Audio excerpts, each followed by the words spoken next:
আমরা অনেক বছর পরে আমরা একজন শাসক পাইছি, মনে করেন দেশের সত্যিকারের একজন পুরুষ শাসক, যিনি আমাদের গর্ব, দেশের গর্ব, আমাদের ভবিষ্যতের পিতা, দেশের পিতা প্রফেসর মোহাম্মদ ডক্টর ইউনূস আমার এবং আমাদের পিতা। জি, তার স্মরণে আজকের এইটা। পরবর্তীতে আরও দুটো আসবে, এটা শুভেচ্ছা বার্তা। এরপরে আরও দুটো বার্তা আসবে, সেটা হচ্ছে মনে করেন অভিযোগ বার্তা। সেটা এর থেকে ভয়াবহ হতে পারে, সেটা হয়তো মনে করেন যে আমার জীবনের হুমকি হইতে পারে। সেটার জন্য অভিযোগ দুইটা অভিযোগ আছে উপদেষ্টা স্মরণে, সরাসরি উপদেষ্টার কাছে মানে অভিযোগ, আর কারোর কাছে না। প্রধান উপদেষ্টা বর্তমান সরকার আর কি বাংলাদেশের, ঠিক আছে। এখন যেহেতু ঈদের আনন্দের দিন, তাই অভিযোগটা আনি নাই। তো আগামী মনে করেন যে চতুর্থ দিনে আমি আবার হাজির হবো এখানে সেই দুইটা অভিযোগ নিয়ে। আমি থাকি মিরপুর 12 নম্বর ইস্টার্ন হাউজিংয়ে, আমার দেশের বাড়ি খুলনা। হ্যাঁ, আমার নাম মোহাম্মদ হাবিবুর রহমান। আমি একজন শ্রমিক, সাধারণ শ্রমিক।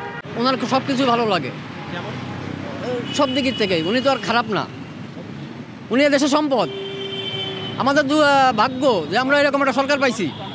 বুঝতে পারে যে পুরুষ সরকার চালাচ্ছে দেশ, এটা মার দেশ না, মা চালাচ্ছে না। মার দ্বারাই কোনো দিন দেশ চালানো সম্ভব না, বুঝছেন না। মার শাসন ব্যবস্থা একেবারে দুর্বল, হয় না।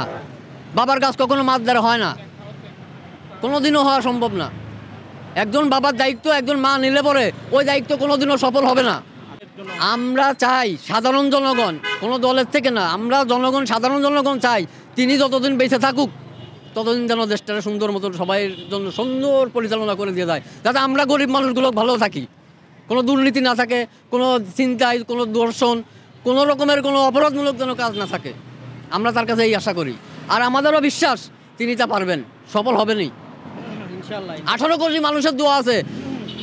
প্রধান উপদেষ্টা শুধু প্রধান উপদেষ্টাই নন, এই দেশের প্রধান উপদেষ্টা ডক্টর মোহাম্মদ ইউনূস, একজন ডক্টর মোহাম্মদ ইউনূসও নাই শুধু, তিনি আমাদের পিতা, আমাদের দেশের পিতা।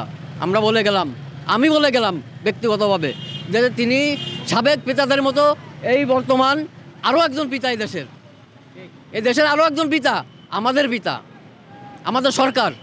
আমরা গর্ব করি, আমরা চাই সে থাকুক, অনন্তকাল থাকুক, যতদিন বেঁচে থাকুক ততদিন সরকার থাকুক। অভিযোগ যখন নিয়ে আসবো তখন আপনারা দেখতে পাবেন যে কী অভিযোগ। ওই অভিযোগ আনার পরে হয়তো আমি বাইচেও থাকতে পারি, নয়তো আমি মরেও যাইতে পারি।